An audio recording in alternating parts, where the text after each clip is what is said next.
예배는 하나님과 우리와의 만남이 이루어지는 은총의 시간입니다. 예배 가운데 성령의 기름 부심이 있게 할 수 있기를 주의 이름으로 축복합니다. 오늘 베스트 올드 미스가 길을 가는데요, 뒤에서 이런 소리가 들려왔습니다. 가치가 전혀한 소리가 들려서 내가 비록 베스트 올드 미스지만 그래도 아직도 내게 관심을 가진 사람이 있구나. 기분이 좋아서 뒤를 돌아다 봤습니다. 그랬더니 뒤에 보니까 갈치 장사가 갈치가 갈치가 그렇게 외치고 있는 겁니다. 이상하죠? 분명히 갈치 장사는 갈치가 그랬는데 이 올드 미스는 들리는 게 가치가 전혀로 들리는 겁니다. 이렇게 똑같은 소리인데도 불구하고 자기 중심적으로 들리는 소리에 대해서 해석을 합니다. 그래서 이런 소리야 저런 소리 하면서 그 해석이 달라가지고 그래서 서로 갈등이 생기고 서로 싸움까지 일어나는 경우, 이 듣는 소리 때문에 오해와 갈등이 만들어지는 경우들을 많이 보게 됩니다. 이 소리를 나누고 보면 기계를 통해서 음악적 소리가 나는 거 우리는 사운드라고 했죠. 그리고 목소리에서 나오는 소리를 우리는 보이스라고 합니다. 그런데 이 소리가요, 우리가 따져보면 아주 많이 들어서 익숙한 소리가 있어요. 굉장히 익숙해요. 너무너무 많이 들었어요. 이런 소리를 우리는 익숙한 소리다, 낯익은 소리다 이렇게 말할 수 있고요. 잘 들어보지 못한 소리예요. 특별한 소리, 이것을 낯설은 소리다 이렇게 말합니다. 그런데 우리가 누구나 다 듣는, 일반적인 보편적인 다 듣는 소리, 그 소리를 바로 육신에 관한 익숙한 소리다 이렇게 구별을 할 수 있습니다. 또 하나, 낯설은 소리는 바로 영적인 소리입니다. 왜냐? 아무 데서나 듣는 소리가 아니거든요. 어디서나 듣는 소리가 아니라 특별하게 듣는 낯설은 소리, 특별한 사람에게 특별하게 들리는 소리가 바로 낯설은 소리고, 이것은 바로 영적인 소리다 이렇게 구분을 해봅니다. 설교자를 가르쳐 우리는 말씀의 대언자라고 부릅니다. 말씀의 대언자. 사실 따지고 보면 참 두렵죠. 하나님의 말씀을 대신해서 내가 이 강단에서 선포하는 겁니다. 그래 칼바스들이 이런 얘기를 하잖아요, 신학자.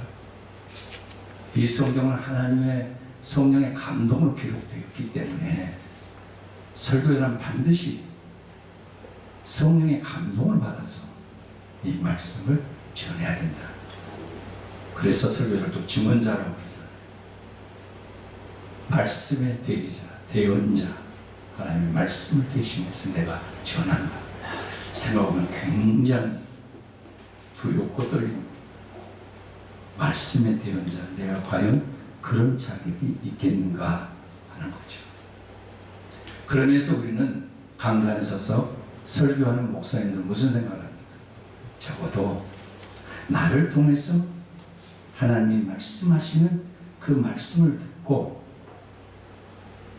은혜 받고 그 말씀 듣는 자들이 반응이 나오기를 원하잖아요. 영어로 리스판스, 반응이 나오기를 원한다는 말이죠. 그래서 우리 설교하는 거 아닙니까? 그런데 말씀을, 이것이 하나님의 말씀이라고 대언자로서 아무리 외쳐봐도 반응이 안 되는 경우들이 참 많이 있죠. 말씀 듣는다는 게 뭡니까? 예를 들어 봅시다. 영희야, 저기 가서 물 한 컵 가져와라. 예, 알았어요. 가져올게요 하면서 안 가져와요. 말로만 알았어요 하고 끝나는 거예요. 이건 듣는 게 아니잖아요. 영희야, 저기 물 좀 갖다 줄래? 예, 알았어요. 일어나서 물을 갖다 주는 게 이게 듣는 거잖아요. 근데 우리는 대부분 아멘, 아멘 하지만 그 다음에 구체적인 행동 변화는 일어나지 않더라는 거죠. 말씀을 듣는 회중들이 어떤 모습으로 말씀을 듣고 반응을 레스판스, 이 반응을 보여야 되는가 하는 것을 바로 누가복음 3장에서요 세례요한의 메시지를 많이 사람들이 인용을 하잖아요. 누가복음 3장 7절에 요한이 세례로 나오는 무리에게 이르되 독사의 자식들아 누가 너에게 일러 장차올 진노를 피하라 하더냐. 그런 해에 합당한 열매를 맺고 속으로 아브라함 우리 조상이라 말하지 말라. 까불지 말아라. 너희들 아브라함의 너희들 조상이라고 그렇게 포옹지했는데 하나님이 이 돌을 가지고도 얼마든지 아브라함 후손 만들 수 있어. 그러면서 도끼가 나무 뿌리에 놓였으니 좋은 열매 맺지 않은 나무마다 불에 튀겨 불에 던져지니라 하고 외칩니다. 그때 세례요한의 메시지를 들은 설교를 듣는 회중들의 반응이 나오죠. 누가복음 3장 10절에 보면 무리가 물어 이르되 그러면 우리가 무엇을 하리까? 목사님이 여기서 설교를 할 때 이것이 하나님 말씀, 하나님 이렇게 말씀하십니다.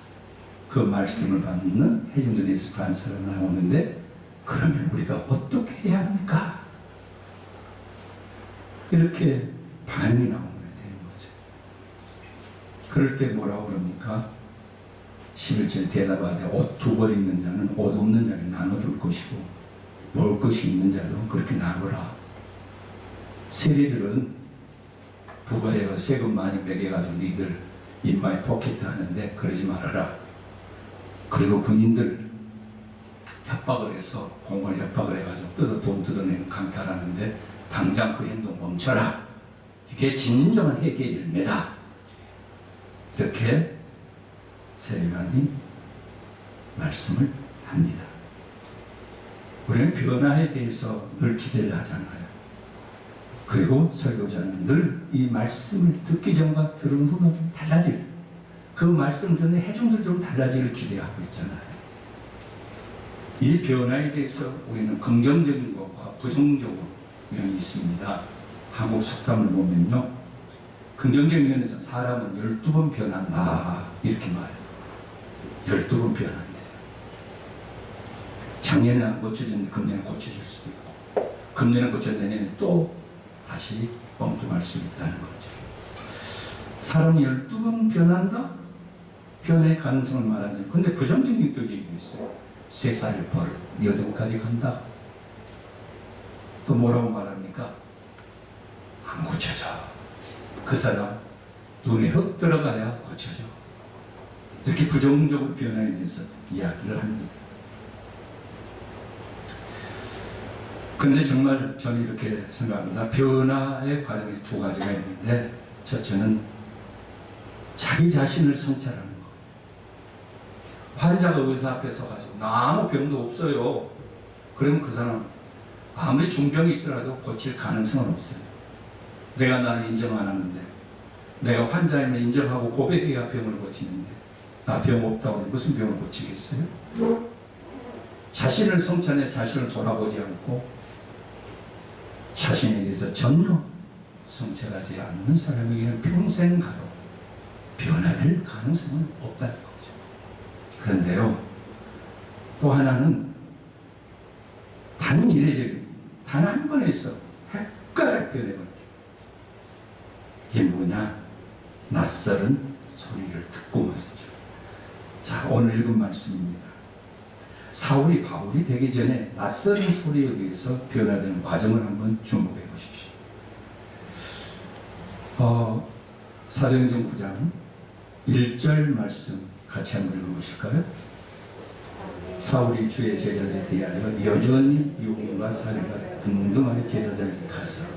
이 문맥을 보면 주목하는 단어가요, 여전이라고 하는 단어입니다.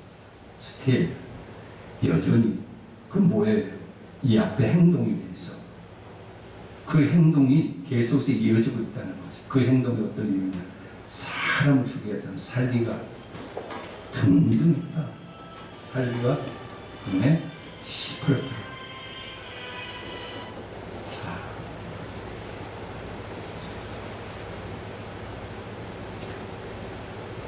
여전히 핸드폰을 꺼야 되는데 여전히 안 꺼지는 거죠. 자, 그리고 핸드폰 꺼도 예배드리는데 전혀 지장이 없는데 그게 안 돼요. 이게 변화가 연결 안 돼요. 자, 그런데 사울이 여전히 살과 위험이 등등했다. 그럼 이 앞에 그 행동을 우리가 봐야 되잖아요. 사도행전 1장에 보면은 사울의 행동이 나오죠. 스데반 집사 돌에 맞아 순교할 때 말합니다. 사울은 그가 죽임 당을 마땅히 여기더라. 당연하대. 잘 죽었어. 그렇게 죽여야 돼. 잘한 거야. 이런 생각을 하고 있다고 여기 동의를 하고 있습니다. 그러면서 사도행전 다시 9장을 주목해 보십시오. 자, 2절과 그리고 2절 말씀을 보면 다메섹에 해당해 가져갈 공문을 청하니 이런 많은 그 도를 따르는 사람을 만나면 남녀를 막론하고 결박하 예루살렘을 잡아오려 함이라. 자, 예루살렘에서 핍박하고 박해하는 것도 모자랐어. 지금 박해에서 예루살렘 교회가 흩어졌잖아요.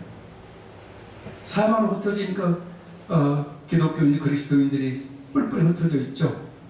근데 아예 말살하려고 예루살렘에서 그의 행동을 멈추게 아니하고 여전히 시정일관 기독교에 대해서 주님 믿는 자를 핍박하기 위해서 체포영장을 발부받아가지고 이제 다메섹까지 가는 겁니다. 다메섹은 예루살렘에서 다메섹 거리는 220km.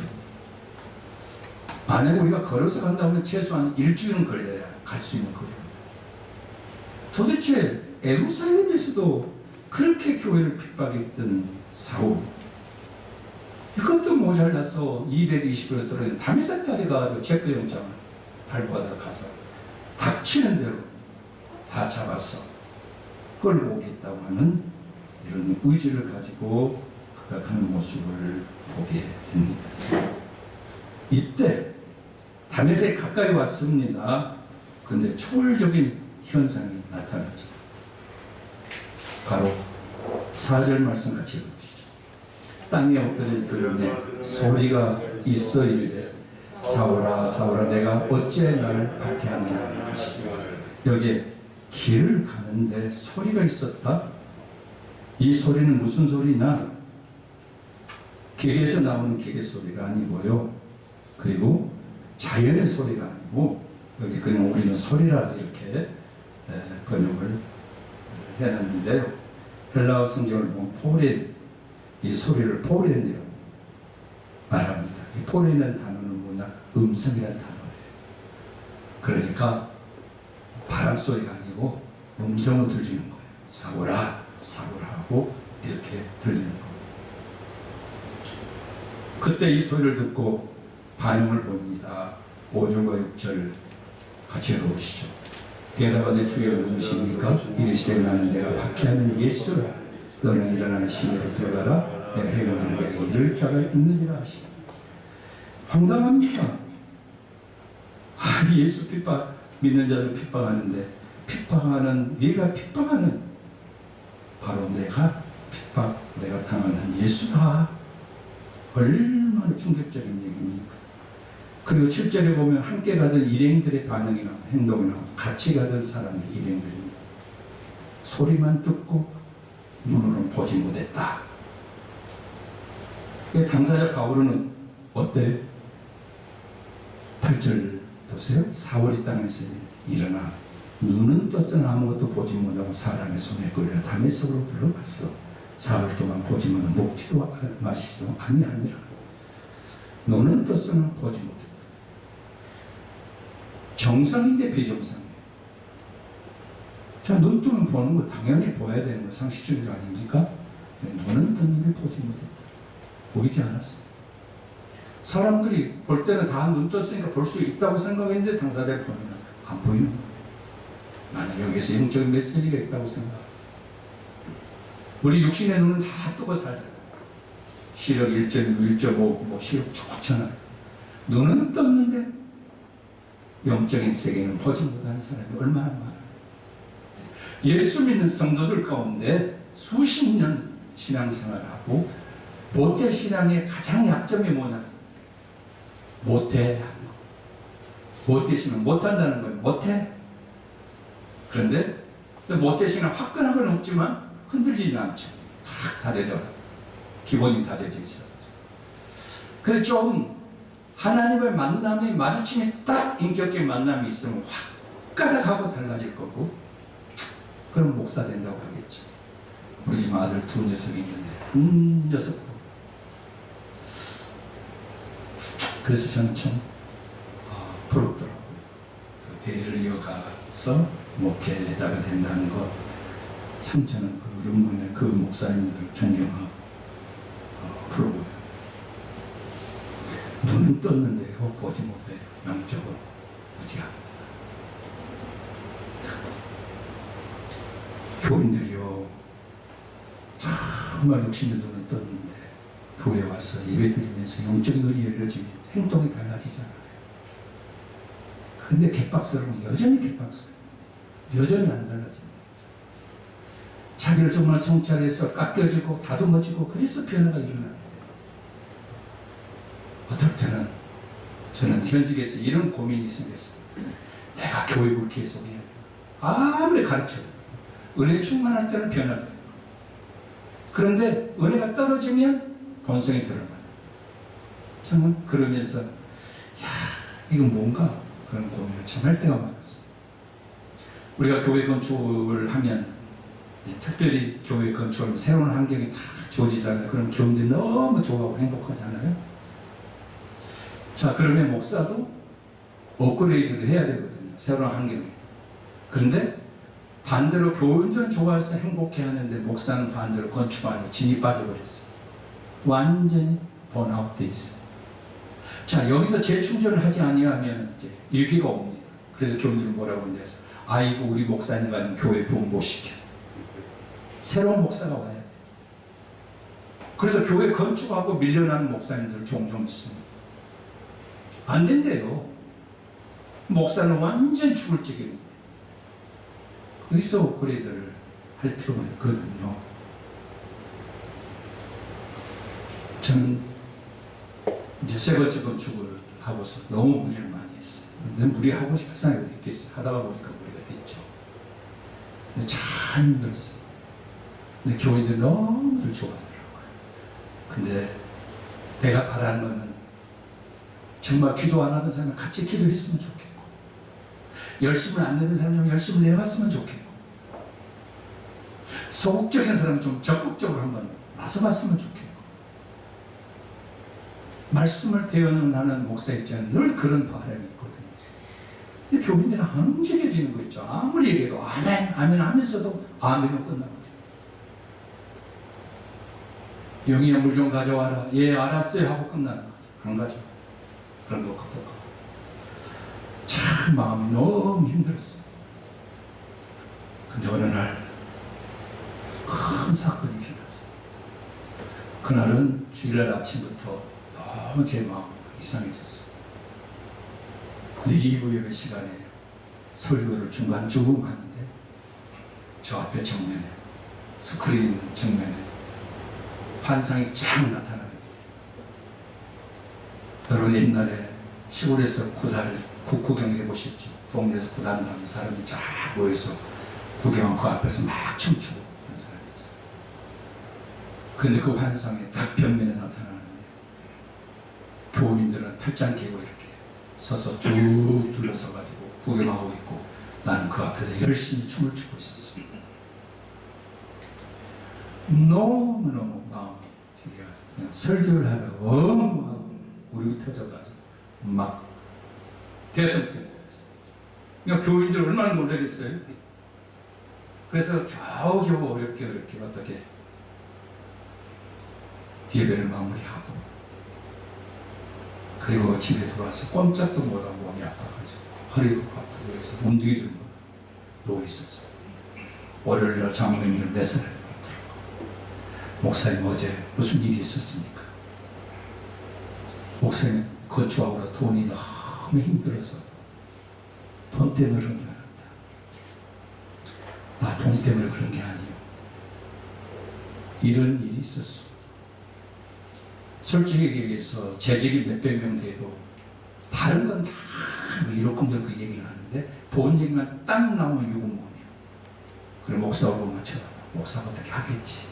재직이 몇백 명 되는데도 내가 할게 항상. 이게 지역적인 또 한계이기도 합니다.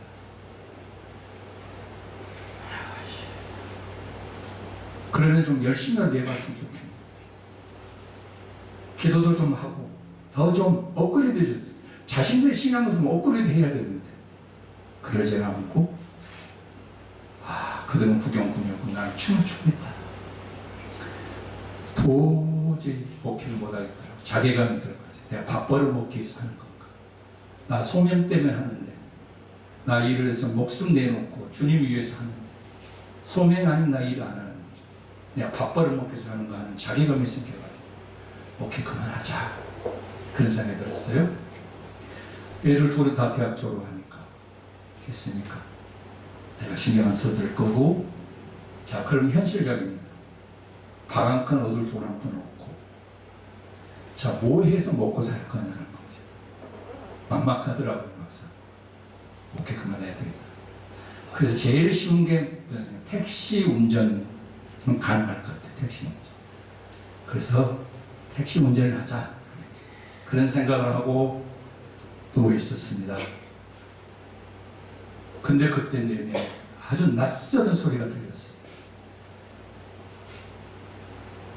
택시 운전을 하겠다고, 목회 그만하고 택시 운전을 하겠다고 할 때에 그때 내 내면 속에 낯설은 소리가 들리는데 그 내용이 뭐냐. 그들은 신이 패언지라 듣든지 아니 듣든지 너는 내 말을 고할지어다. 이 말씀이 계속 내 눈에 들리는 거예요. 그래서 그 말씀이 어디에 있더라? 그래서 에스겔서를 찾아봤어요. 에스겔서 2장에 보면은요, 2장 5절은 그들은 패관 족속이라 그들이 듣든지 아니 듣든지 그들 가운데 선지하겠으면 알지니라. 2장 7절에 또 이렇게 해요. 그들은 신이 패관 자라 그들이 듣든지 아니 듣든지 너는 내 말로 고할지어다. 11절에 또 얘기를 해요. 그러면서 계속해서 이야기를 합니다. 16절에도 역시 말합니다. 세 번씩에는 11절에도 3장 11절에도 또 얘기를 해요. 듣든지 아니 듣든지 그들에게 고하여 이르기를 주 여호와의 말씀이 이러하시다 그랬어요. 에스겔 선지자가 하나님 말씀 그 포로된 그 백성들을 향해서 민족을 향해 전하면 나는 못합니다. 저들 듣지도 않습니다. 듣든지 안 듣든지 내 말을 고해. 이 말씀이 저한테 계속 낯서는 소리가 내게 들려졌어요. 깜짝 놀랐어요. 그리고 제가 다시 힘을 얻었습니다. 성도들이 찾아와서 그래요. 목사님, 우리는요 매주일마다 목사님 말씀에 은혜 받아요. 그리고 우리가 움직이지 않는 게 아니라 뭔가 우리도 변화되려고 노력하고 있어요. 목사님 실망하지 마세요. 우리 듣고 있어요. 그렇게 격려를 해주더라고요. 그리고 온 교인의 전 성도들이 2주간 특별 새벽 기도를 선포하고 2주간 성도들이 안 나오던 교인들도 다 나와서 기도하게 되고, 이렇게 해서 회복된 은혜를 회복하는 그런 경험을 했습니다. 낯설은 소리 때문에 힘을 얻었어요. 낯설게 들려주는 그 말씀 때문에 목회 사역을 잘 마무리할 수 있었습니다. 만약에 저에게 낯설은 이 소리가 들려지지 않았다면 모르겠으나 지금도 저는 택시 운전하고 있을지도 모르겠어요. 낯설은 소리, 익숙한 소리가 아니라 낯설은 소리입니다. 강단에서 하나님의 말씀을 대언하는 목사들이 각성을 해야 될 게 뭔지 아세요?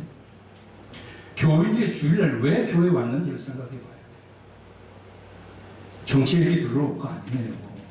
스포츠 얘기 들어올 거 아니잖아요. 정치 얘기, 스포츠 얘기, 뭐 다른 얘기 하루 종일 종편방송에서 하루 종일 떠들어요. 그러니까 그 나이 많은 분들은 하루 종일 피워놓으니까 완전히 세뇌가 돼요. 평론가들이 자기 입장에서 다 얘기를 합니다. 그런데 주일날 교회에 와서 또 그 얘기 해야 됩니다. 그럼 교인들은 어떤 생각합니까? 아이고 또 그 얘기야. 마음 닫아버려. 너무 익숙한 소리, 낯선 소리가 아니에요. 하나님의 말씀 들어왔는데 하나님의 말씀이 아니에요. 유튜브에서 떠드는 소리고, 종편방송에서 하루 종일 떠드는 소리고, 매체에서 하루 종일 떠드는 너무너무너무 익숙한 소리. 정말 목사들이 정신 차려야 되는데 왜 그런지 모르겠어. 우리는 이미 목회가 끝나서 해당이 안 되겠는데요. 난 너무 안타까워. 무슨 변화를 기대합니까? 익숙한 소리, 맨날 듣는 소리인데, 어제도 들었고 오늘 아침에도 교회 오면서 들었는데, 또 강단에서 또 그 소리 하는데 무슨 변화가 일어날 거예요? 기대합니까? 정말 목사들이 정신 차려야 되는데 왜 그럴까? 안타까워. 바울을 보십시오. 사울이 바울이 된 것, 예수 믿는 자들 그토록 잔인하게 핍박했던 그가 예수님을 위해서 죽을 수 있었던 것은 철학적인 얘기 들어서 그가 변화됐나요? 의학적인 얘기 들어가도 변화됐나요? 정치적인 얘기 들어가도 변화됐나요? 세상적인 익숙한 소리, 절대로 그 소리 듣고 사울이 바울이 될 리가 없어요. 그런데 어디서나 들을 수 없는, 아무 데나 들을 수 없는 아주 낯선 소리였지. 생전 들어보지 못한 소리를 들었지. 그 낯선 소리에 의해서 그 헷가닥 그의 인생에 모두가 변했죠. 여기 있는 분들도 목사님이나 사모님 되신 분들도 아마 이런 경험을 하셨을 겁니다. 그래서 목사가 되고 사모님이 되셨을 겁니다. 진동수 목사님이 신학교 들어와서 간증을 하는데 제가 지금도 몇십 년 됐는데 잊어버리지 않아요. 그 주일을 하다가 돈도 못 받고 그냥 너무 실망해가지고 힘들어가지고 여름 장마인데 실해가지고 다 누워있었대요. 너무 힘들어. 근데 그때 낯선 소리가 들리는 거, 한 번도 들어보지 못해서 너는 내 일을 하라. 너는 내 일을 하라. 그래서 깜짝 놀라. 그 낯선 소리에 의해서 소명감을 가지고 신학교에 들어가서 목사가 됐다. 신학교를 수련회 가서 그 간증 들었던 이야기가 지금도 기억이 납니다. 모세를 보십시오. 모세가 양을 치는 목자였는데 그가 민족의 지도자가 되는 동기가 뭡니까? 세상에 듣는 소리가 아니었어요. 그 소리 듣고 그가 달라진 거 아니었어요. 아주 낯선 소리, 아무나 들을 수 없는 특별한 소리. 그 소리 듣고 그가 민족의 지도자가 되었습니다. 사무엘도 역시 마찬가지입니다. 사무엘아 사무엘아 부르는 그 음성 듣고 이스라엘 지도자가 되었습니다. 결론을 맺습니다. 사랑하는 목사님과 사모님들, 세상의 요란스러운 소리 가운데 어떤 소리를 듣기를 원하십니까? 그럼 우리는 소리의 그 홍수 속에 사는데 어떤 소리를 여러분 사모하고 계십니까? 어디에 땅값이 올랐다더라, 땅값이 얼마가 올랐다더라, 어디에 집값이 올랐다더라, 어디 가면 뭐가 싸고 어디 가면 무엇을 살 수 있고 무엇을 싸게 살 수 있고, 여러분 이런 소리에 귀를 기울입니까? 거기에 관심이 있습니까? 누구나 다 듣는 익숙한 소리를 여러분 듣기를 원하십니까? 인생이 고달픕니다. 힘들어요. 평생 살아도 진정한 행복과 기쁨 누리지 못하고 삽니다. 그러나 아무나 듣지 못하는 낯설은 신령한 주님의 소리를 여러분 듣기 원하십니까? 우리의 관심은 누구나 다 듣는 익숙한 소리가 아니라 낯설은 주님의 소리를 사모하며 귀를 기울여야 합니다. 이것이 우리들이 살아가는 이 세상의 마지막 삶의 자리에서 천국으로 향하는 승리자의 모습이 될 것입니다. 나이가 들어갈수록 이 말씀이 늘 새롭게 매일매일 새롭게 매일 제 자신을 점검하는 소리입니다. 주님의 소리, 요한복음 14장 1절에 너희는 마음에 근심하지 말라. 근심하지 말라는 이유가 있죠. 하나님 믿으니 또 나를 믿으라. 다시 비하면 되나서 근심 안 할 이유가 뭐냐? 요한복음 14장 2절에 내 아버지 집에 거할 것이 많도다. 3절 말씀에 나 있는 것에 너희도 있게 하리라. 이 소리 들을 때마다 가슴이 떨리고 그리고 흥분이 되고 오늘 가도 나는 좋습니다. 주님 오라 부르십시오. 할렐루야 외치고 가겠습니다.